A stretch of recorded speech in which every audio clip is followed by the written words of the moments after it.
Welcome to my channel. তো আজকে আমি কথা বলবো আমি কেন মুসলিম ছেলেকে বিয়ে করেছি। তো এটা একটা কন্ট্রোভার্সিয়াল টপিক অবভিয়াসলি। তো আজকে আমি বলবো কেন আমি মুসলিম ছেলেকে বিয়ে করেছি।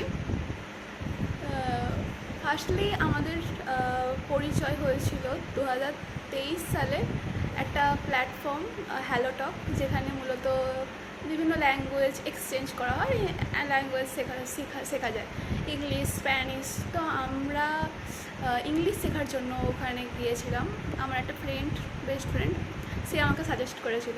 তো আমরা প্রতিদিন ওখানে ইংলিশ শিখতাম, তার পাশাপাশি গল্প করতাম, আড্ডা দিতাম প্রায় ডেইলি।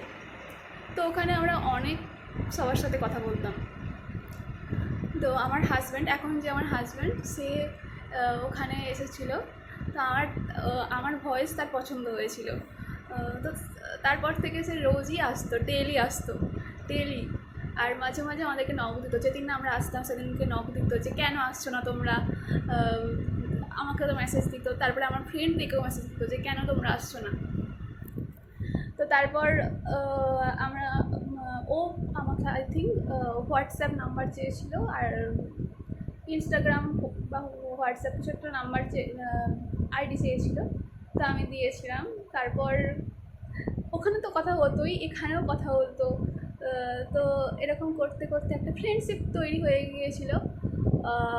তার 1 বছর পর আই থিঙ্ক ও আমাকে প্রপোজ করে। আই ওয়াজ ভেরি শকড যে ও আমাকে প্রপোজ করবে। আমি তার জন্য প্রস্তুত ছিলাম না, একদমই প্রস্তুত ছিলাম না। তো তখন আমি ভাবতেও পারিনি যে ও আমাকে প্রপোজ করবে। তো তাই জন্য আমি ওর কাছ থেকে 2 দিন টাইম দিয়েছিলাম যে আদৌ কি আমি শিওর ওকে নিয়ে। কারণ এটা একটা বিগ ডিসিশান, একটা ধর্ম চেঞ্জ করা ইটস নট ইজি। সো আমি ওই 2 দিন প্রচুর পরিমাণে ভেবেছি যে আদৌ কি ওই পার্সনটা আমার জন্য ঠিক।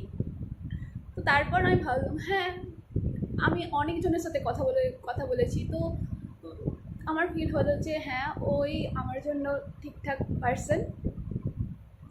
কারণ ও আমাকে সব কিছুতে ভালো, মানে সব কিছু বলতে কোনো কিছু ভালোতে সাপোর্ট করে, আমার পাশে থাকে, আমাকে কেয়ার করে। একটা একটা মানুষের যেরকম দরকার, লয়াল হয় না, সেরকম। তো আমার ফিল হয়েছিল যে হ্যাঁ, ওই আমার জন্য বেস্ট। তো এরকমভাবেই আমাদের প্রেম হয়।